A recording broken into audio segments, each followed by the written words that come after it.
Welcome to the Parent Ed podcast by Focus on the Family Singapore. Family life can be crazy and chaotic, so join us as we figure it out together.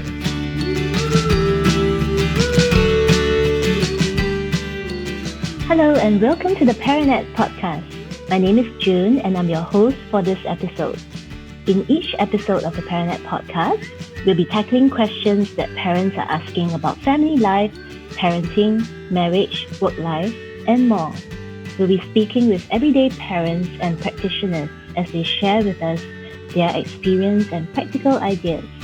We hope that you'll keep tuning in to learn with us and to grow in your journey as parents. Disobedience, illogical demands, ignoring your requests. There are many things your kids can do that can trigger you to lose your cool. Whether your kids are young or already in their teens, learning to manage unwanted behaviour well is a skill parents have to keep upgrading themselves in. Today we have with us a mom of two. Welcome, Skye, to the Parent Ed podcast. To start us off, would you share with us a little bit about yourself and your family?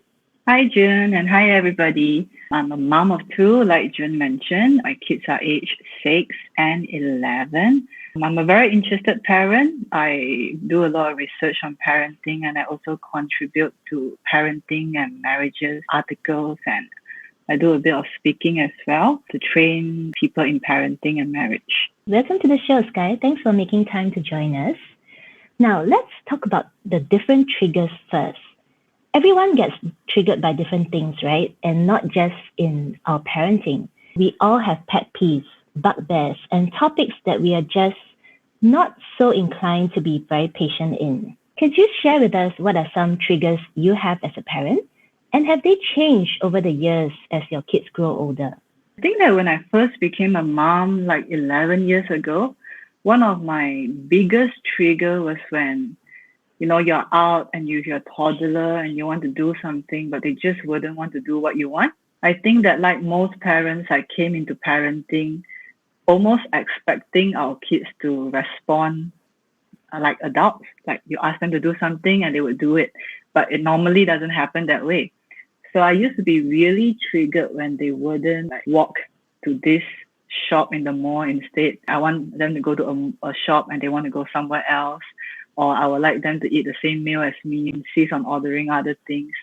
But I think that over the years, I realized that actually there's a bit of a self-control thing where I feel like I have to control their behavior. So the more I see my kids as an individual, and the more I see that, it's okay for them to just have personal choices, not do exactly everything that I want, then I stop being aggravated or frustrated by it. I think that the key to the changes personally was learning how to show grace to them, because kids are really just brand new, right, to the world. And they learn a lot of things, including their manners, their social norms, or expected behavior. There's a lot of demand from them if you think about it. And so sometimes when they don't want to follow what you want, it's not necessarily that they are being rebellious. It's not that they are trying to be disobedient. They're just really learning to find their way around the world. Thanks for sharing. I think it's really interesting, right? Like this understanding that our kids are also little individuals as young as they could be, right? Just giving them space to also learn to be themselves or to negotiate certain things. I think, like you said, showing grace to our kids. But what do you think really lies behind some of our triggers as parents? Like I know of a friend, she gets really triggered when her house is in a complete mess. And that's also because she really prefers having an orderly and a well tidied up space. And for me, even myself, I recall being really triggered when my kids overstep on their screen time. Like we set a certain time and they just tend to drag it on and on and on. And then you just find it so hard to keep your cool, right? I was wondering if we could dive in a little deeper to understand what could be behind some of these triggers. June, I can totally relate to that because in my household, I wouldn't say who, but one of us, between my husband and I, one of us could be a bit OCD about cleanliness and the other is a lot more laid back. So I can relate to that example. And I think every parent can relate to screen time and the struggle behind it right now. At the end of the day, just like how our kids are, they're growing, I think that parents are also growing. So one of the reasons why we get stretched is just because we have a lot on our plate, I think. I realized that I have like a witching hour. At about 5 o'clock is when I feel really tired most of the time. And that's the time when I think my kids probably also feel tired because they start to act out. But during those times are when I'm least patient. So I think that situational triggers are very real. If you are very stressed at work or you are just juggling a lot of things, the situation in your life is already expecting a lot out of you. So you just have a little less patience for your kids. I think that a lot of times we also misinterpret our kids' actions. I think that we can overread or assume that there's a meaning behind the action when there actually isn't any intent for any malice or disobedience. So sometimes when our kids are not listening to us and we're repeating ourselves over and over again, and we feel really triggered and we can say things like, I already told you that 5 times. Why are you not doing it? Or we can say things like, do you know how much I do for you? Do you know how mommy is already so tired? I went to work, I did this, I did that. All those talk is actually out of a place where I think we feel unappreciated, where we feel like, I've done so much and I'm talking to you for so long about the same thing. Why are you not doing it? And we overread the situation as the kids actually don't appreciate us. And that is a huge trigger for most people. I know also a lot of friends who feel like, and I think we all feel this too, sometimes when our kids don't behave well or they don't behave according to social norms, especially in public, we can interpret their behavior as reflective on our ability as a parent. So when they are being really noisy and throwing a tantrum or perhaps actually like lying down in the shopping mall and losing it, right? I think that a lot of us, we just think, oh my gosh, look at everybody staring at me. Like they think I'm a terrible parent. And then we get so triggered and then we get really angry and we react almost as badly in that sense as the child because we're like, why are you doing this? Can't we go home? And we drag them and we act out of character. There's so many reasons for triggers, but I think the situational one where we realize where we are at and how full our own cup is a huge one. And then the assumption where we assume their behavior reflects an intent to be disobedient or actually showcase how we do as a parent. I think those are huge triggers. I agree with that. The overreading into things and sometimes misinterpreting their actions, putting an overly negative meaning to it, as opposed to perhaps seeing that, oh, well, maybe he was too absorbed in doing whatever he was doing and he didn't actually recognize what I was trying to tell him. So I think some of these are really good to bear in mind.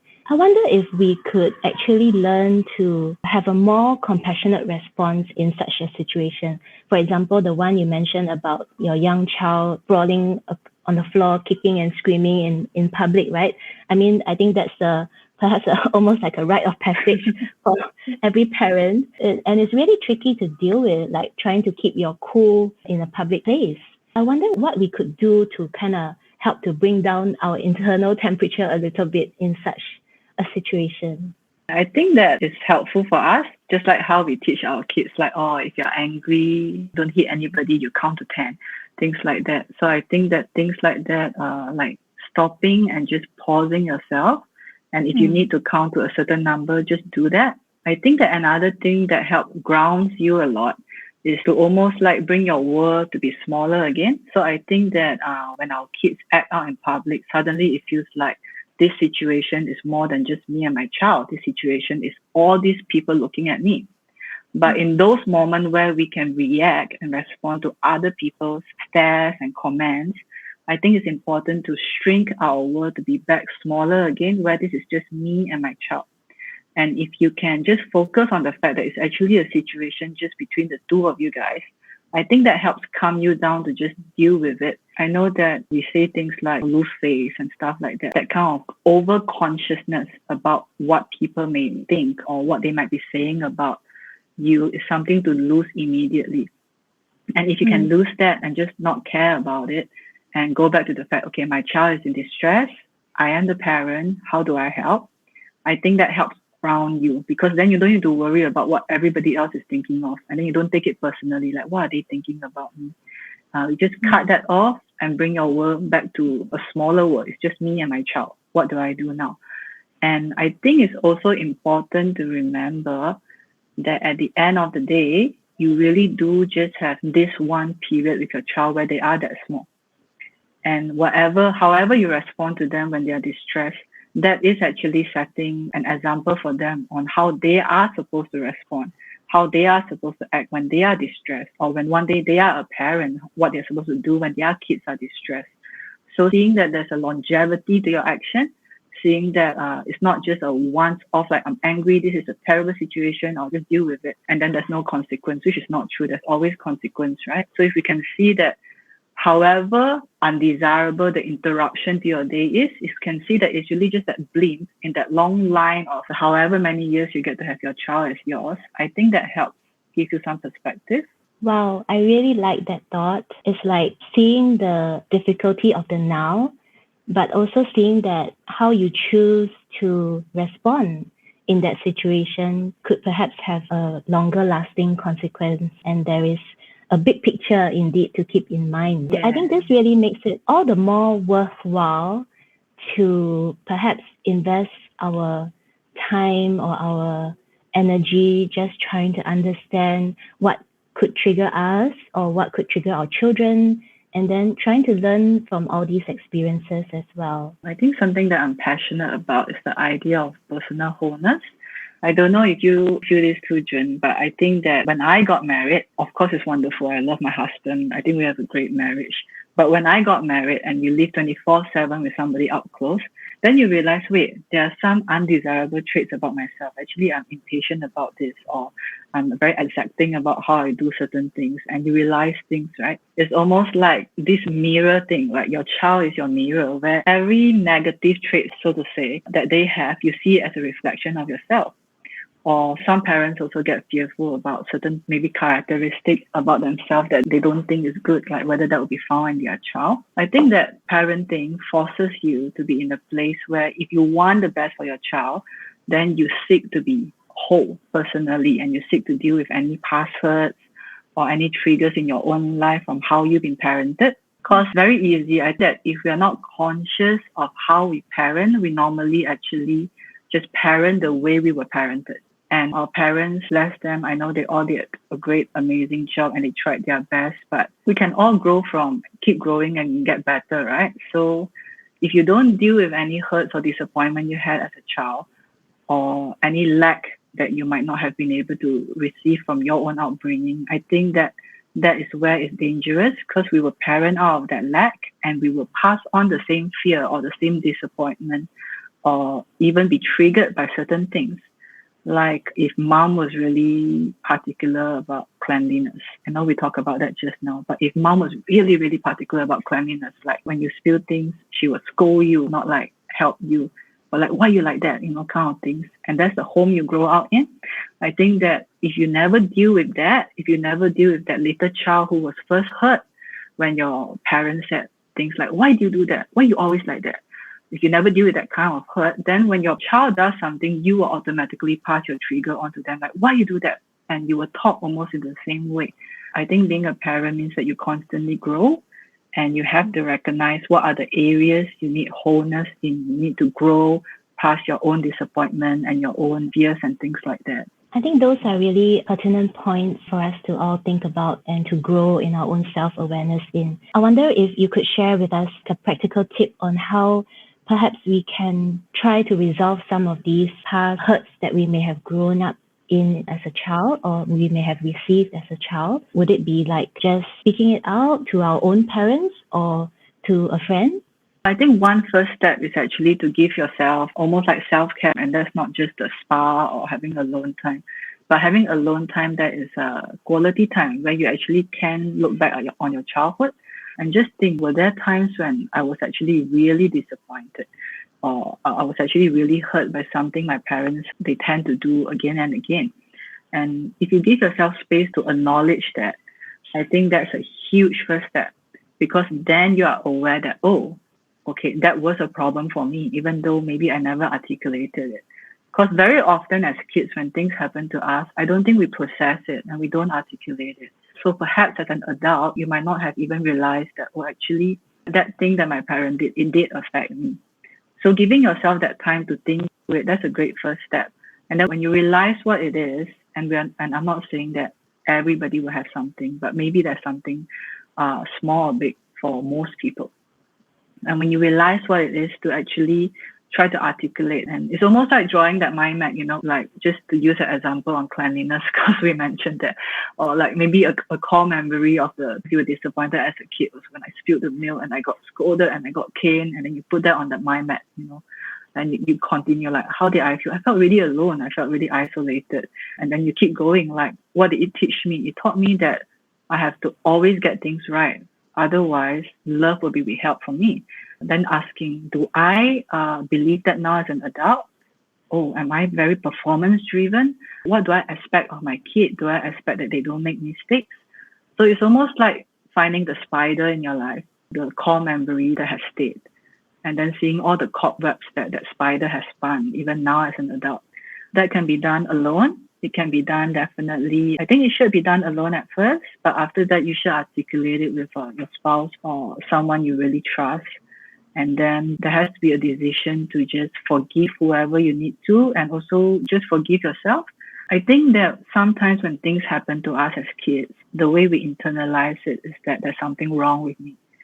So when you talk to your spouse about what has happened, and just give them the space to also share with you their observations on what they think, how you actually act out that disappointment in your life or that hurt in your life. And of course, there's great counselors around. I know Focus on the Family has that. And being able to speak to a professional about these things is actually something very, very helpful. Yeah, so that's just a few quick steps. But then there's also the practical things, like the things in the situation that we mentioned, like when you are triggered, what are some things you can do? You can count to 10. There's nothing wrong with telling your kid. I mean, if you're at home, the situation is at home. If you need to tell your kid, mommy is really upset right now, I just need 5 seconds. And then you walk to the yard, to the kitchen, take that deep breath, clench your fist, unclench it, run your hand under water, put some water on your neck or face, whatever it is, right? Do that and then go back to it. I think that actually models to our kid a healthy way of managing strong emotions. So those are things you can do. Maybe there is something that always calms you down, like certain music or a piece of dark chocolate, something that helps you, right? Like those things they sound like small things, but in the heat of the moment, as long as you identify what are those things that help, then in the heat of the moment, you remember, wait, I have this list of things that can help. And it sounds simple, but it's actually really useful. That way you can, and also if you are somebody who's like me, who gets tired by 5 o'clock and you realize that you're not very patient by then, maybe we can prep for it. Like maybe during the day before 5 o'clock come around, come up with a plan on something the kids can do by themselves at 5 o'clock so that they are not asking for your attention. Or maybe that's the time you actually give them a bit of screen time, which is something that I do because that's the time I go fix dinner. So, okay, you get 1 hour of screen time and then everybody's fine. So very practical things, but the planning for those moments is very important. I love all the tips, and I wrote especially the chocolate one down. That's going to be my go-to the next time. I always have chocolate in my fridge. Dark chocolate, right? Dark chocolate, yes. So you don't feel guilty. Just eat as much as you want.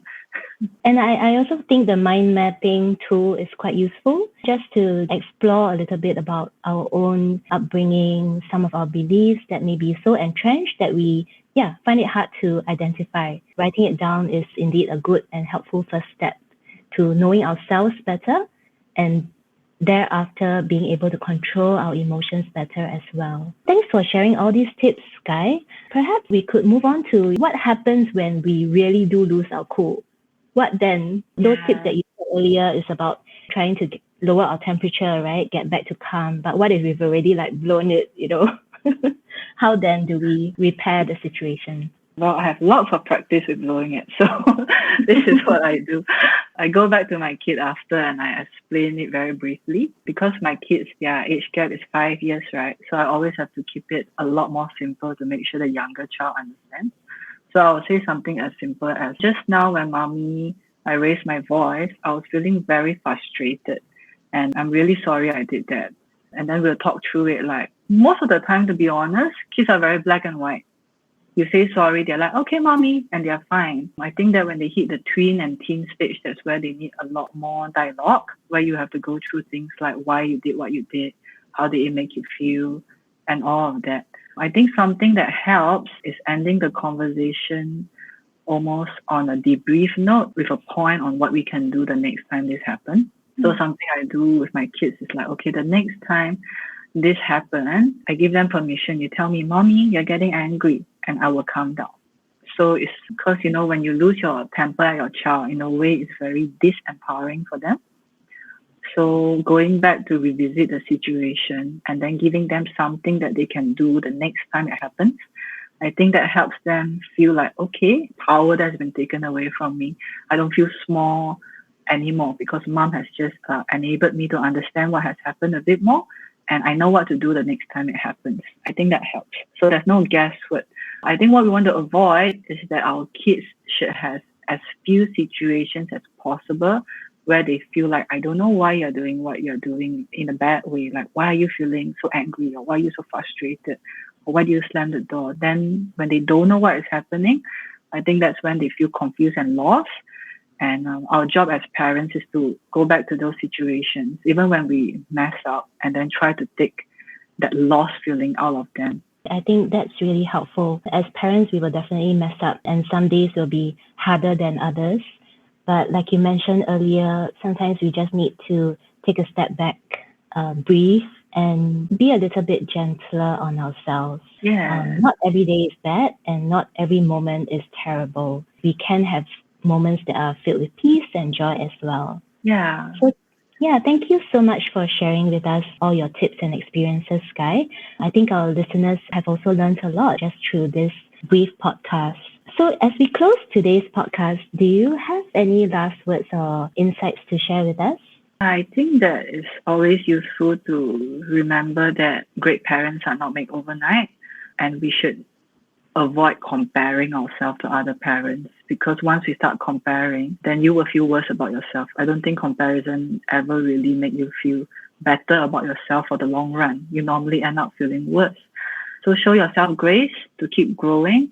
And also, even with our kids, I think that it helps when we recognize their triggers too, because just like how we have triggers, they also have triggers. And sometimes you can avoid yourself getting triggered if you're ahead of their triggers, right? Yeah. And yeah, sounds like we are always busy. That's the parent plan. But also, I think something very important is that we shouldn't feel like we're the only parent doing this. So if there's something you're working with your kid that is just a struggle for you, right?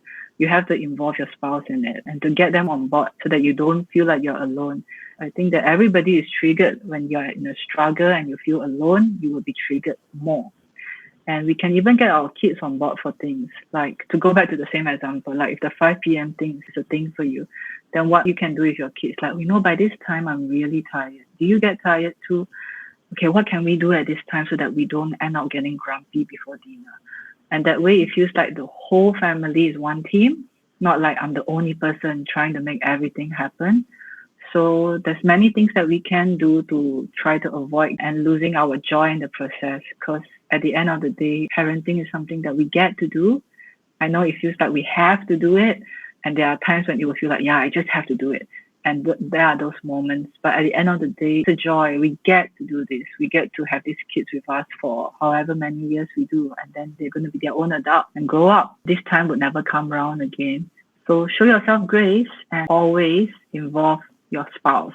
Thank you so much, Skye. I think indeed parenting is a journey. Kids growing up is a journey, and we ourselves as parents are growing day by day. And just giving us the space to sometimes make mistakes, I think it really helps a lot.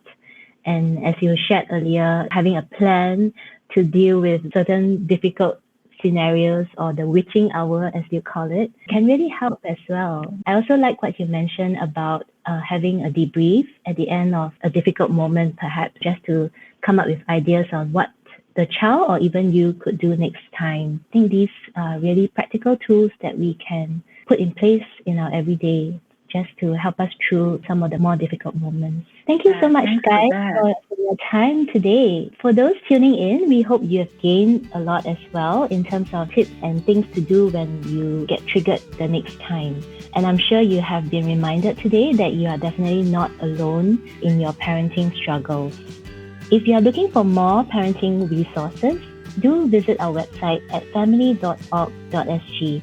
We hope that you can share this podcast with a friend or a parent who may benefit from it as well. So be sure to catch us on our next ParentNet podcast. Until next time, have a great week with your family.